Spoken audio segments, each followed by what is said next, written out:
Research shows that people who habitually suppress anger experience significantly higher levels of anxiety, depression, and cardiovascular stress markers. Not explosive anger, suppressed anger.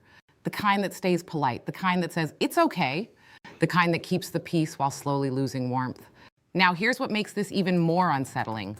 According to the American Psychological Association, chronic emotional suppression is linked to increased physiological stress activation, including elevated cortisol and reduced heart rate variability, both markers of nervous system strain. So when high empathy personalities say they're fine, their body often isn't. And that's where this conversation begins, because if you're someone who values harmony, if you're someone who leads with empathy, if you're someone who absorbs tension rather than escalates it, your anger doesn't explode, it retreats, and when it retreats long enough, it transforms. Today, we're unpacking the silent language of anger in high empathy personality types, INFJs especially. Not the dramatic version, the quiet one, the one that recalibrates relationships without raising its voice, the one that decides before it declares. And if you've ever felt yourself grow distant before you grew loud, you'll recognize this immediately, the misconception. High empathy individuals are often mischaracterized as endlessly patient, but patience is not the absence of anger, it is the delay of reaction. Psychologically, this delay is called top-down emotional regulation. The amygdala detects threat, emotional threat included. But instead of immediate outward expression, the prefrontal cortex intervenes, it evaluates, it simulates, it forecasts. For INFJs especially, dominant pattern recognition functions begin scanning for context. Is this situational? Is this a one-off? Is this stress? Or is this a pattern? And here's where it becomes layered. High empathy individuals tend to prioritize relational stability over immediate self-expression. Studies on emotional labor show that people high in empathy disproportionately perform relational maintenance work. They soften tone, they overclarify, they absorb tension. But emotional labor, when unreciprocated, becomes emotional depletion. And depletion, when prolonged, becomes anger, not loud anger, silent anger. But here's something even deeper that rarely gets discussed. Attachment conditioning, a foundational concept in relational development. Many high empathy personalities, INFJs especially, developed early relational awareness. Not because they were dramatic, because they were observant. Attachment theory tells us that children who grow up in emotionally unpredictable environments often become hyper-attuned to shifts in tone, mood, and relational safety. Not as manipulation, as adaptation. If harmony wasn't guaranteed, it had to be monitored. So instead of learning, when I feel anger, I express it, they learned, when I feel tension, I manage it. That pattern doesn't disappear in adulthood. It matures, but it remains. Let me give you a case. Imagine a child who notices that when conflict escalates in the home, emotional distance follows. So the child becomes the stabilizer, the mediator, the one who smooths the edges. Now fast forward 20 years, that same nervous system still believes that anger threatens connection. So when anger rises, it doesn't attack, it scans, it delays, it manages. And if you're an INFJ who recognizes this, understand something powerful. Your delayed anger isn't weakness. It's relational intelligence shaped by early calibration. But relational intelligence without self-protection becomes self-erasure. And that's where silent anger begins to harden. Pause here.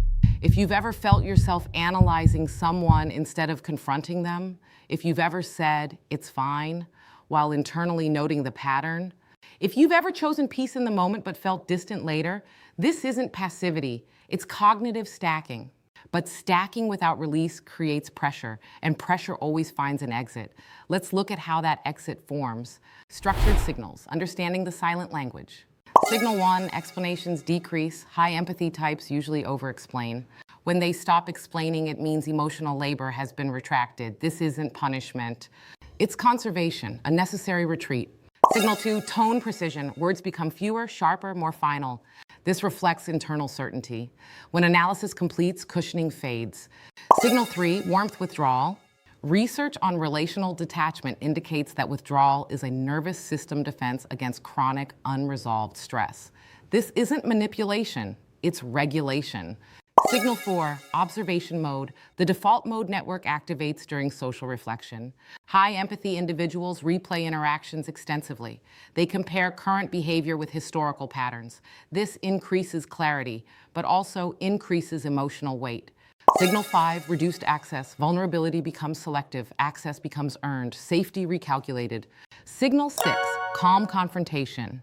If a high empathy individual initiates a calm, structured conversation about alignment, you are not witnessing chaos. You are witnessing a conclusion delivered softly.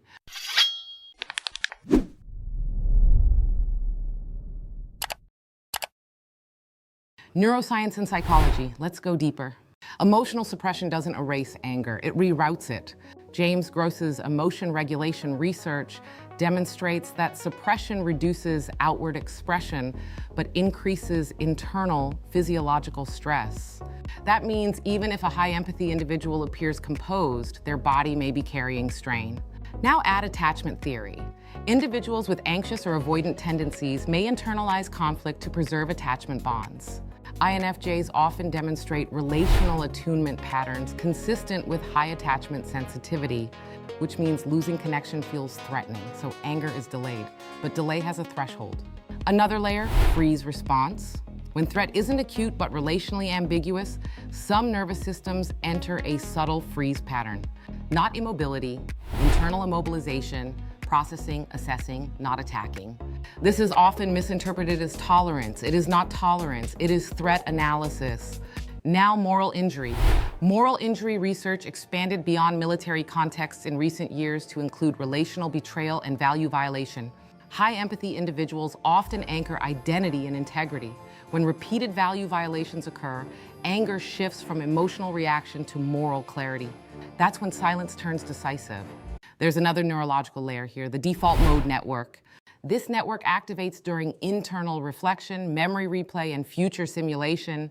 For high empathy personalities, this system is often highly active. That means conflict doesn't end when the conversation ends. It continues internally. Now here's the difference most people miss. There is reflection and there is rumination. Reflection leads to clarity. Rumination loops without resolution. Studies show that chronic rumination increases depressive symptoms and emotional withdrawal tendencies. So if a high empathy individual suppresses confrontation outwardly, but replays it inwardly for days, the emotional intensity doesn't dissolve, it compounds. Let me illustrate. Someone makes a dismissive comment. The high empathy person smiles in the moment. Later that night, the default mode network replays the interaction. They analyze tone, timing, history, pattern. Then the brain begins forecasting. If this continues, what happens? And this is where the freeze response can quietly blend in. Not physical paralysis, relational pause. They don't escalate. They don't withdraw fully.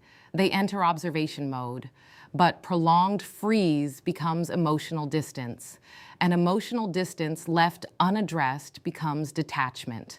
By the time the outward shift happens, the internal separation has already occurred. Here's the part most people miss. When a high empathy individual goes quiet, it doesn't mean the storm passed. It means the data solidified. Silence isn't surrender, it's alignment correction. And if you've ever felt your warmth retract while your compassion remained, that wasn't cruelty, that was calibration. Consequence, suppressed anger accumulates. Physiologically, chronic suppression correlates with higher stress markers. Psychologically, it leads to emotional fatigue. Relationally, it produces abrupt detachment. This is what many call the door slam. But clinically, it's stimulus removal. When the nervous system identifies a relationship as chronically dysregulating, it seeks stability. Stability sometimes requires distance, the cost, regret, isolation, internal grief, because high empathy personalities don't enjoy severing connections. They endure until severing feels necessary.